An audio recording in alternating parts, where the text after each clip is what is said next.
Viewers welcome to our channel. Prabhas గారి ఫ్యాన్స్కి and NTR గారి ఫ్యాన్స్కి ఒక గుడ్ న్యూస్. ఎందుకు అని అంటే ఇది సోషల్ మీడియాలో ఒక రూమర్ అయితే స్ప్రెడ్ అవుతుంది. నిజమో కాదో తెలియదు కానీ ప్రభాస్ గారు అండ్ హను రాఘవపూడి గారి డైరెక్షన్లో ఒక సినిమా రాబోతుంది కదా, ఫౌజీ అనే సినిమా. ఈ సినిమాలో జూనియర్ ఎన్టీఆర్ గారు కూడా ఉన్నారు. ఆయన నేతాజీ సుభాష్ చంద్ర బోస్ గారి పాత్రలు నటించబోతున్న వార్తలు అయితే వస్తున్నాయి. మరి వార్త నిజమైతే నిజంగా వాళ్ళిద్దరికి ఫ్యాన్స్కి అయితే గుడ్ న్యూస్ అని చెప్పుకోవాలి. మరి వార్తలు నిజమవుతుంది, మరి సినిమా స్టోరీ ఏ విధంగా ఉండబోతుంది, ఇప్పుడు ఇదే అంశం మీద డిస్కస్ చేయడానికి ప్రజెంట్ మనతో పాటు జయదేవ్ గారు సీనియర్ జర్నలిస్ట్ నుండి వారితో వస్తూ మాట్లాడదాం. నమస్కారం సార్. ఫౌజీ సినిమా హను రాఘవపూడి గారి డైరెక్షన్లో ప్రభాస్ గారు హీరోగా రాబోతుందని చెప్పేసి వార్తలు అయితే రావడం చూసాం. అయితే ఈ సినిమాలో నేతాజీ సుభాష్ చంద్రబోస్ గారి పాత్ర ఉంటుంది, ఆయన క్రియేట్ చేసిన సైన్యం ఉంటుందిగా, అందులో ఒక ఫౌజీగా ప్రభాస్ గారు యాక్ట్ చేయబోతున్నారు. సుభాష్ చంద్రబోస్ గారి క్యారెక్టర్లో జూనియర్ ఎన్టీఆర్ గారు ఉండబోతున్నారు అన్న వార్తలు అయితే సోషల్ మీడియాలో ప్రచారంలో ఉన్నాయి సార్. మరి ఈ వార్తల్లో నిజమెంతుంది? నిజంగా ఇటువంటి సిచ్యువేషన్ వస్తే సినిమా ఏ విధంగా ఏ రేంజ్లో ఆడబోతుందని చెప్పేసి ఇప్పటికే మాట్లాడుకుంటున్నారు సార్. మీరేం చెప్తారు సార్ దీని గురించి? జూనియర్ ఎన్టీఆర్ గారు ఏ పాత్రకైనా అర్హుడే, ఆయన ఆల్రౌండర్ కాబట్టి. ప్రభాస్ అంటే నాకు తెలిసి ఫస్ట్, అంటే ఈ జనరేషన్కి ఫస్ట్ పాన్ ఇండియా స్టార్ అనుకోవచ్చు ఒక విధంగా. ఏ పాత్రకైనా సూట్ అయిపోయేలాంటి నటుడు జూనియర్ ఎన్టీఆర్ గారు. కాకపోతే చాలా కొంతమంది విమర్శకులు ఉన్నారు, కొంచెం బుడ్డోడు అని అంటారు కొంతమంది అని, కానీ బట్ ఏ పాత్రకైనా. ఎందుకంటే ఒకసారి కోన వెంకట గారు చెప్పిన సందర్భం, అసలు ఎన్టీఆర్ చేయని యాంగిల్ ఏముంది ఈ జనరేషన్లో, పౌరాణికలు చేసిన వాళ్ళు ఎవరున్నారు చెప్పండి. అదే ఆయన కూడా చేశాడు కదా యమదొంగలో, ఆ పౌరాణిక గెటప్, అది షో ఫాంటసీ పౌరాణికం. అయితే ఇంకేం ఇద్దాం అని చెప్పి ఆ అదుర్స్లో బ్రాహ్మణుడు పాత్ర ఏమిటండి గురువుగారు అనుకోండి, అది కూడా చించి ఆరేసాడండి అవతల. సింగిల్ టేక్ ప్రతిది కూడా బ్రహ్మానందం గారితోని సరితూగేలా బ్రహ్మానందం గారిని డామినేట్ కూడా చేసేసాడు. ఏమిటండి గురువు గారు అనుకొని, అది ఆ యాక్సెంట్ కానీ ఆ డైలాగ్ మాడ్యులేషన్ ఎన్టీఆర్ చేయని పాత్ర అంటే ఇంకా లేదని ఫిక్స్ అయిపోయింది. సో అటువంటి ఎన్టీఆర్ గారు ఆల్రెడీ వార్ 2లో హృతిక్ రోషన్తో పాటు స్క్రీన్ షేర్ చేసుకోబోతున్నారు. హృతిక్ రోషన్ మంచి ఇది డాన్సర్ అంటే, మరి ఈయన తక్కువ ఉంది. హృతిక్ రోషన్ గారు డ్యాన్స్ అంటే తక్కువ చేసే ఉద్దేశం కాదు, కించబడి. హృతిక్ రోషన్ గారికి డ్యాన్స్ ఒకటి సూపర్ ఏమో, యాక్టింగ్ ఓకేనేమో. మరి ఎన్టీఆర్ గారి లాగా అన్ని చేయగలడు ఆయన, ఆల్రౌండర్ అయితే కాదండి. అంటే don't mind Hrithik Roshan fans కానీ ఉంటే కదా. సో అది చేస్తున్నాడు. RRRతో కొమరం భీమ్ క్యారెక్టర్ ఎలా చేస్తాడో చూసాము, ఇంకా వాట్ నాట్. సో అయితే ఇక్కడ మీరు అన్నట్టు హను రాఘవపూడి ప్రభాస్ గారు నెక్స్ట్ సినిమా అంటే మన మారుతి గారి తర్వాత హను రాఘవపూడి గారిదే ముందు లైన్లో పెట్టబోతున్నారు అన్నట్టు కూడా టాక్ ఉంది. మేబీ మన ఆయన పేరు రెడ్డి గారి సినిమా స్పిరిట్, సందీప్ రెడ్డి వంగ గారిది.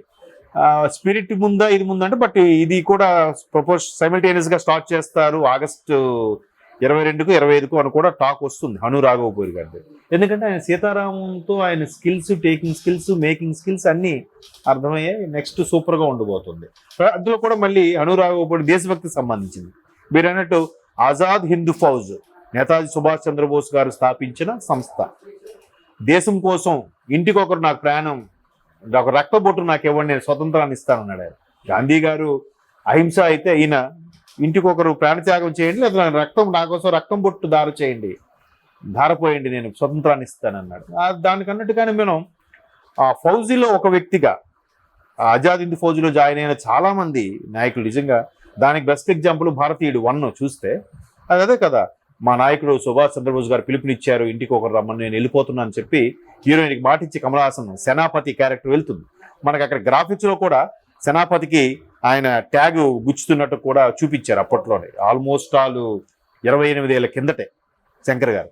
సో అలాంటి కాన్సెప్ట్ అనుకుందాం కాసేపు. ఫౌజ్, ఆజాద్ హింద్ ఫౌజ్లో ఉండేవాడు ఫౌజీ అంటే సిపాయి, ఫౌజీ అంటే సైన్యం, సిబ్బంది. సో అట్లాంటి క్యారెక్టర్కి సుభాష్ చంద్రబోస్ లాంటి పాత్రను పెడతారంటే, సుభాష్ చంద్రబోస్ది గెస్ట్ అపీరెన్సే ఉండుండొచ్చు. మేబీ గెస్ట్ అపీరెన్స్ కాబట్టి మన తెలుగువాడి సినిమా. పైగా ఎన్టీఆర్ గారు అందరు డైరెక్టర్లతో కూడా చాలా సరదాగా ఉంటాడు, యంగ్ డైరెక్టర్ చాలా బాగా ఎంకరేజ్ చేస్తారు అన్నట్టు కూడా మనం గతంలో చాలా సందర్భాలు విన్నాం. సో చేయొచ్చు, తప్పేం లేదు అక్కడ. గెస్ట్ రోళ్ళు ఇప్పుడు ఏదైతే మల్టీ స్టారర్ మూవీస్ వస్తున్నాయో, మనకు కూడా కల్చర్ వచ్చేసింది. ఒకప్పుడు బాలీవుడ్లో చాలా సింపుల్గా తీసేసేవారు, ఇప్పుడు మన దగ్గర కూడా చేస్తున్నారు కాబట్టి అది ఒక మంచి పరిణామం. దానివల్ల ఏమవుతుందంటే ఫ్యాన్ బేస్ పెరుగుతుంది. ఆ పర్టికులర్ ప్రభాస్ ఫ్యాన్సే చూడాలని లేదు కదా. ఇండియన్ సినిమా ఆల్రెడీ బాహుబలితో ఎట్లా అయిపోయిందంటే ఇండియన్ సినిమా అయిపోయింది. బాలీవుడ్ సినిమా, టాలీవుడ్, శాండిల్వుడ్, కోలీవుడ్ కాదు, ఇండియన్ సినిమా అయిపోవడం. పైగా మన సౌత్ వాళ్ళకి క్రేజ్ ఏ రేంజ్లోకి వెళ్ళిపోయిందంటే పుష్పతో మరొకసారి కూడా ప్రూవ్ అయ్యింది. బా ఏముందిరా సౌత్ వాళ్ళు వీళ్ళు భలే తీస్తున్నారు.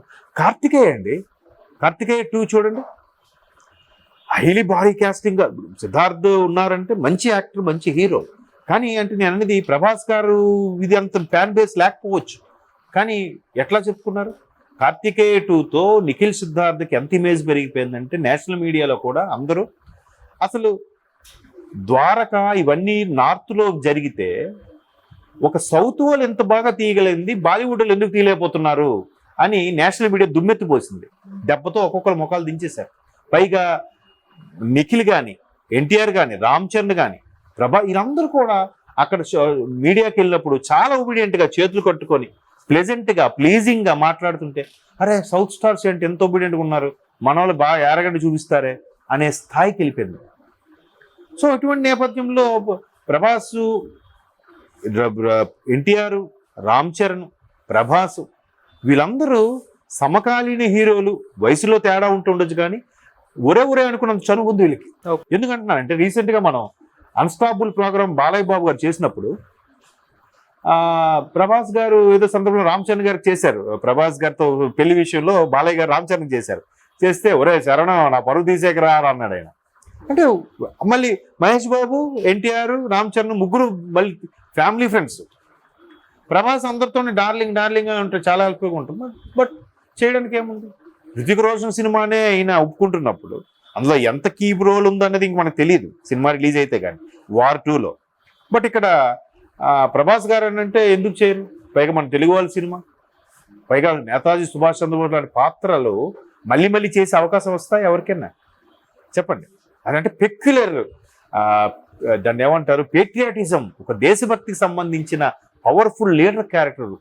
ఎప్పుడైనా సరే చూడండి, స్వతంత్ర సమర పోరాటం అంటే ఫస్ట్ ఎవరికైనా గుర్తొచ్చింది గాంధీ, నెహ్రూ అనేస్తారు, నేతాజీ సుభాష్ చంద్రబోస్. ఎందుకంటే గాంధీ గారు ఒక చెంప చూపిస్తే ఇంకో చెంప వాయించమన్నారు.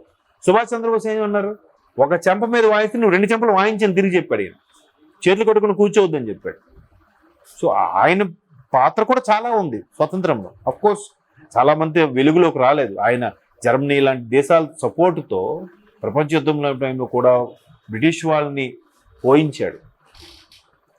స్వతంత్రం రావడంలో కీలక పాత్ర నేతాజీ గారిది కూడా ఉంది. గాంధీ గారిది ఒకటే అయితే ఈయన రెండు చక్రాల మీద నడిచింది స్వతంత్ర పోరాటం అనేది. బట్ సిద్ధాంతాలు వేరనుకోండి. సో అటువంటి పవర్ఫుల్ క్యారెక్టర్ చేయాలంటే ఎవరైనా నో చెప్పే ఛాన్స్ లేదు. పైగా మన ప్రభాస్, మన తెలుగు వారంటే ఎందుకు చేయరు, చేస్తే ఇంకా కన్నుల పండుగ ఉంటుంది. బట్ ఎన్టీఆర్ కూడా ఏ పాత్ర ఇచ్చినా దానికి న్యాయం చేస్తారు అని ఫిక్స్ అయిపోవచ్చు మనం. There is no second thought, అబ్బా ఈయనేంటి నువ్వు సుభాష్ చంద్రబోసా, ఈయన చేయగలడా అని ఆలోచనే పెట్టుకోవాలి. మీకు అందుకే స్టార్టింగ్లోనే ఎగ్జాంపుల్ చెప్పాను. కాబట్టి అలా చేస్తే సూపర్ కదా, బాగుంటుంది కూడా.